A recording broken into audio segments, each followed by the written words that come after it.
ব্যবহার খারাপ করে মারধর করে এসকালা কি মানুষ না? কি কি কি করবো? চুরি করলে তার মানুষ মারবো।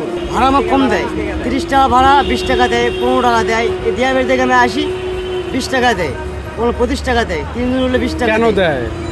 দেয় বলে নিচ্ছ ভাড়া এটাই। না, নিচ্ছ ভাড়া না, এখানে ও নিচ্ছ ভাড়া 30 টাকা। অটোওয়ালা তারা যেতে পারে, তাকে সত্যি লাগে। আমার ফাইসকে যাই আমরা বাংলাদেশকে। এই যে আমাদের দেখেন হাতে করা পরে গিয়েছি, আমরা চালিয়ে আমার মারধর করে। এই যে পয়সা তো আমার মারিছে, দেখেন এইটা মারধর করেছে। আমরা কি মানুষ না? আমার বড় মানুষ। কী করবো? গরিবের কোনো প্রতিবাদ নাই।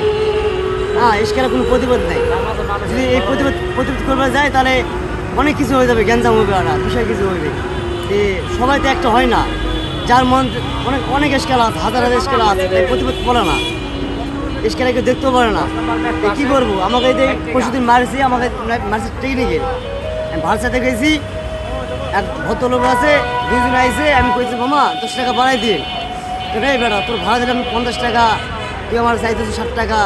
আগে গাছের পাতা ওই আমার ধাক্কা দিচ্ছে, ধাক্কা দেওয়ার পর আমার এইরকম লাঠি নিয়ে আমার ধরে পিটাইছে। আমি কি করব? আমার তো গরিবের কোনো বিচার নাই, স্কেলার কোনো বিচার নাই। বিচার করতে গেলে তো অনেক কিছু বড় গ্যাঞ্জাম হবে। কার কাছে দেবো? যার কাছে তাই বলে হ্যাঁ নিচ্ছ ভাই এখন দিচ্ছে, আপনি কী জন্য বলবে? তাই আমি কী করবো? কর আমরা কি স্কেলায় কী করে খাবো? আমরা যদি মারধর বলে কী করে খাবো? কন আমি সেদিনকে ওই আপনার দেবে থেকে আইসি, আসে আমাকে 30 টাকা দিছে। 3টা লোক আছে, 2 জন আবার 30 টাকা, আমার 3 জন 30 টাকা দিয়েছে। আমার সত্যি লাগা না, যে হাতে পড়া করা পয়সে আমাকে এটা শখে। দেখেন এটা পড়া পড়ে গেছে, এলাকা আমার শখে। কল আমার তো একটা মানুষ টানা খুব কষ্ট, এর কোনো কষ্ট পৃথিবীতে নাই। কী করে খাবো? অটো চলাবা যায়, অটো ঘরে প্রশাসন আছে,